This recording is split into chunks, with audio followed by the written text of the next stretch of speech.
অর্ধনগ্ন অচৈতন্য অবস্থায় নাবালিকা স্কুল ছাত্রীর উদ্ধারকে কেন্দ্র করে চাঞ্চল্য ছড়ালো হরিপালের বিডিও অফিস সংলগ্ন গোপীনগর এলাকায়। হরিপাল থানার পুলিশ খবর পেয়ে ওই নাবালিকা ছাত্রীকে উদ্ধার করে হরিপাল গ্রামীণ হাসপাতালে ভর্তি করে।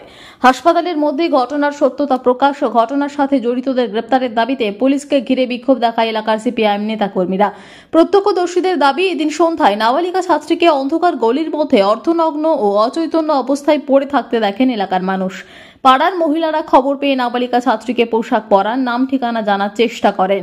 স্থানীয়দের দাবি, নাবালিকা ছাত্রী তাদের জানিয়েছে তার বাড়ি সিঙ্গুর থানার নসিবপুর খালধার এলাকায়।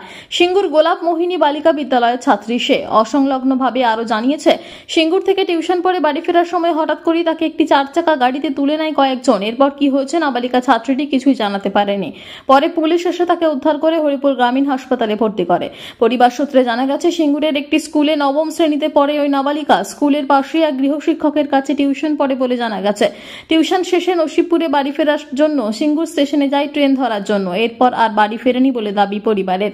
তারপর থেকেই খোঁজাখুঁজি শুরু করে পরিবারের লোকজন। পরে হরিপাল এলাকা থেকে কেউ বা কারা নাবালিকা ছাত্রীর বাড়িতে ফোন করে ঘটনার কথা জানালে হরিপাল হাসপাতালে আসে পরিবারের লোকজন। সাংবাদিকদের সাথে কথা বলতে গেলে পুলিশের সক্রিয়তার সাথে হরিপাল পুলিশ স্টেশনে নিয়ে যায় নাবালিকা ও তার পরিবারকে। এরপরই পুলিশকে ঘিরে বিক্ষোভ দেখায় এলাকার সিপিআইএম নেতাকর্মীরা। হরিপাল থানার মূল সেন্টার একদম হরিপাল বাজার থেকে 600 মিটার দূরে আমাদের 18 নম্বর রাস্তার গলি অন্ধকারের মধ্যে একটি ছাত্রী, যা ক্লাস 11-এ পড়ে, নসিবপুরে খালধারে বাড়ি, তার শরীরের যখন অন্ধকার গলি থেকে ওই এলাকার মহিলারা দেখতে পায় তার শরীরের কোনো পোশাক ছিল না। এই ধরনের ঘটনা যা আমরা স্তম্ভিত হরিপালবাসী হিসেবে।